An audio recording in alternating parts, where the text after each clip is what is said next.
The previous video concluded that the scrubber duct inlet temperature controller in the single loop configuration cannot be tuned to deliver acceptable performance.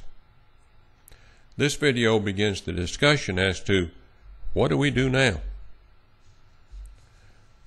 A multivariable process with substantial interaction between the loops is a potential application for model predictive control, or MPC. MPC is an expensive technology to install and maintain. Endeavors such as optimization are required to justify installing MPC. For the off-gas process, optimization could potentially reduce the fuel gas consumption. However, the benefits are far too small to economically justify implementing MPC. The alternative is to modify the single loop configuration. The objective is to reduce the degree of interaction between the loops to the point that the loops deliver acceptable performance. The key to understanding the process is the overall energy balance. The major terms in the overall energy balance can be summarized as follows. What is the heat input?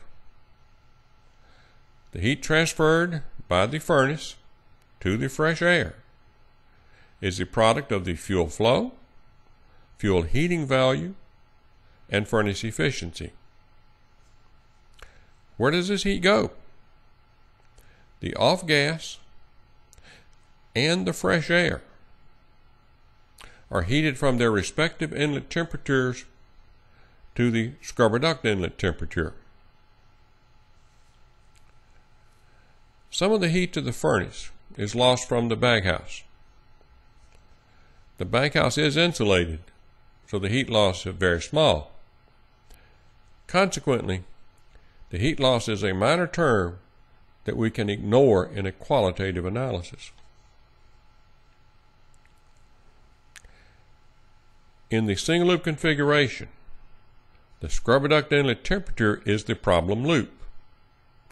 How does the process respond to an increase in the output of this controller?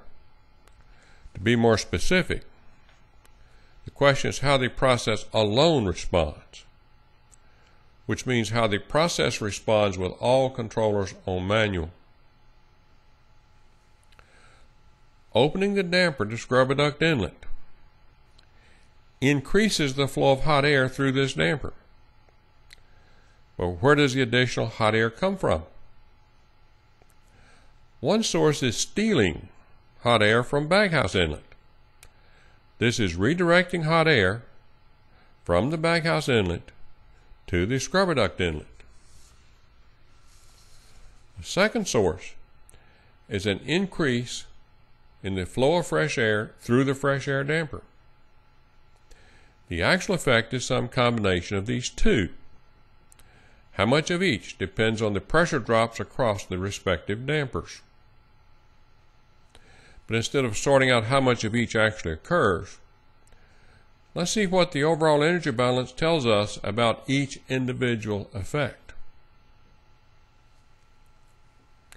With all controllers on manual, the heat input to the furnace is fixed. At constant heat input, how does increasing the fresh air flow affect the scrubber duct inlet temperature? We have more fresh air to heat from the ambient temperature to the scrubber duct inlet temperature. With a constant heat input to the furnace, the combined fresh air and off gas will be heated to a slightly lower temperature. To the extent that opening the hot gas damper to scrubber duct inlet increases the fresh air flow, the scrubber duct inlet temperature decreases slightly. This is the way the process behaves at a constant heat input. How does redirecting hot air from baghouse inlet to scrubber duct inlet affect the scrubber duct inlet temperature? neither hot air flow appears in the overall energy balance. The simple answer, no effect at all. Adding all hot air at the baghouse inlet gives the same scrubber duct inlet temperature as adding all hot air at the scrubber duct inlet. Redirecting hot air affects the baghouse inlet temperature, but not the scrubber duct inlet temperature. In practice, there would be a very small effect. Heat loss in the baghouse is affected by the temperature within the baghouse. However, such an effect is far too small for effective control of the scrubber duct inlet temperature. Neither of these bodes well for the scrubber duct inlet temperature loop in the single loop configuration. This loop was proposed on the basis that opening the hot air damper to scrubber duct inlet would increase the scrubber duct inlet temperature. However, the response of the process is somewhere between no effect at all and a small decrease. These results can be confirmed from the simulation. All controllers are on manual.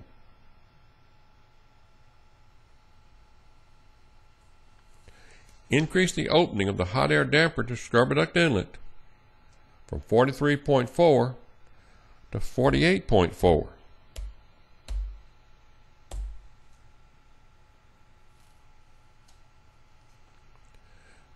Despite the initial increase,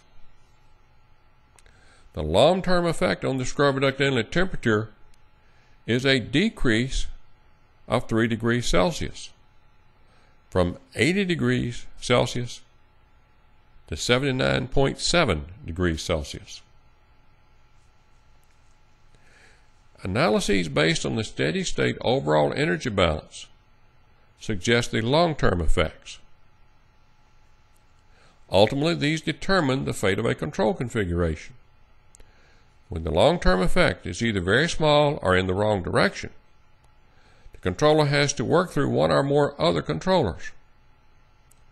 The scrubber duct inlet temperature controller relies on the hot air temperature controller, which specifies the fuel gas valve opening and the heat input to the furnace. The result is a fast loop relying on a slow loop, which is not a satisfactory arrangement. The next video examines the scrubber duct inlet temperature loop from the perspective of the degree of interaction with the other loops.